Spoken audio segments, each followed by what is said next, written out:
जब विनम्रता से विगलित हुआ अहंकार, आइए जानते हैं इस स्मरण में कैसे। घटना 1967 ईस्वी की है। पूज्य गुरुदेव का 2 दिवसीय कार्यक्रम कराया। कार्यक्रम उत्तर प्रदेश में आयोजित किया गया था। आयोजक थे श्री राम बाबू महेश्वरी। गोंडा में संत पथिक जी महाराज को सभी जानते मानते थे, इसीलिए कार्यक्रम में उन्हें भी आमंत्रित किया गया, ये सोचकर कि उनके रहने से लोगों की उपस्थिति अच्छी रहेगी। पहले दिन का कार्यक्रम आरंभ हुआ। क्षेत्रीय परिजनों की दृष्टि में श्रद्धेय पथिक ही अधिक वरिष्ठ थे, इसलिए आरंभ में परम पूज्य गुरुदेव के उद्बोधन से हुआ। मिशन से जुड़े लोगों की संख्या वहां बहुत कम थी। अधिकांश लोग पथिक जी के शिष्य प्रशंसक थे। पूज्य गुरुदेव ने गायत्री और यज्ञ पर अपना विवेचन प्रस्तुत किया।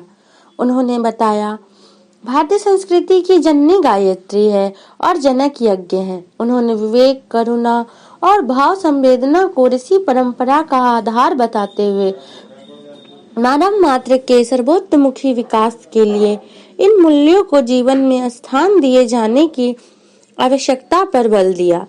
इसके बाद पथिक जी का उद्बोधन आरंभ हुआ। उन्होंने कहा कि अभी तक आचार्य जी ने जो कुछ भी कहा है वह सब सनातन धर्म को, हिंदू धर्म को भ्रष्ट करने वाला है। गायत्री मंत्र जोर से नहीं बोला जाता है। स्त्रियों को गायत्री मंत्र जपने का अधिकार नहीं है। ये शास्त्रों के प्रतिकूल है। इससे समाज भ्रष्ट हो जाएगा। पूज्य गुरुदेव मंच पर बैठे चुपचाप सुनते रहे।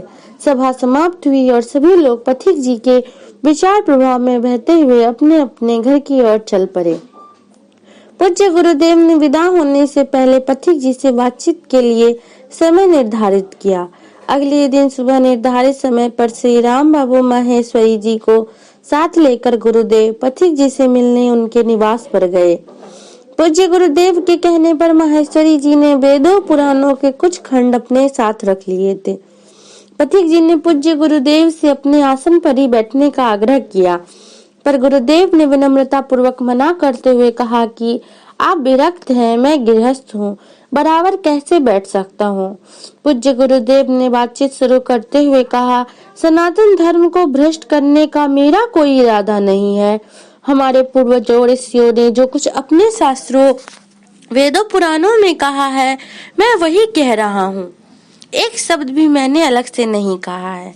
पूज्य गुरुदेव के मंडल सूक्त, श्लोक, संख्या, पुराणों के अध्याय, धारा, प्रभाव बोलते रहे और महेश्वरी जी उसी क्रम में सब कुछ वेदों पुराणों के पन्ने पलट कर दिखाते चले गए।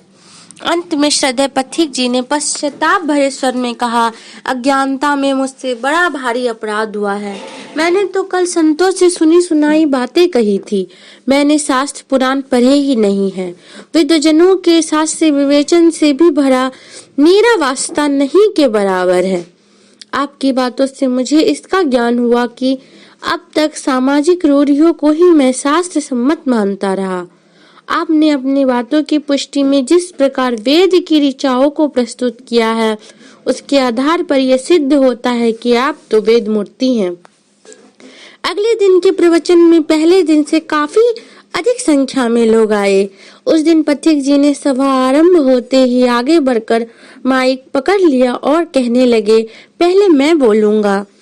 पथिक जी के इस प्रस्ताव का स्वागत लोगों ने करतल ध्वनि से किया। पथिक जी कहने लगे, कल जो कुछ मैंने कहा था वो सब सच नहीं है। मैंने तो संतों से सुनी सुनाई बातें ही कही थी।